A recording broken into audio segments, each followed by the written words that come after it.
La máquina se pone a la velocidad que la hemos programado. Cuando se tiran papeles finos, largos y estrechos, dan problema a la entrada de la máquina, una forma para que los pliegos no ladin. Cuando se tiran pliegos de papel, estrechos y largos, es conveniente poner una pinza en el lado de servicio para que los pliegos vayan rectos a la entrada de la máquina.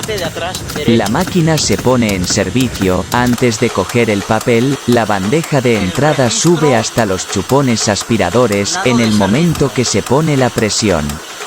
Si no se hace de esta manera, tiene el peligro de que el papel entre oblicuo en la máquina y se pare continuamente. Vemos cómo los pliegos entran en escalerilla por la máquina.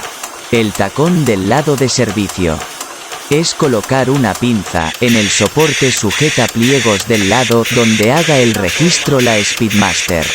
Hace el registro automáticamente, los pliegos siguen entrando en escalerilla por la mesa de entrada.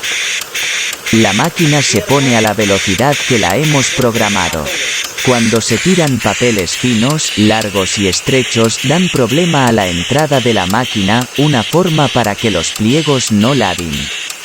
Cuando se tiran pliegos de papel, estrechos y largos, es conveniente poner una pinza en el lado de servicio para que los pliegos vayan rectos a la entrada de la máquina.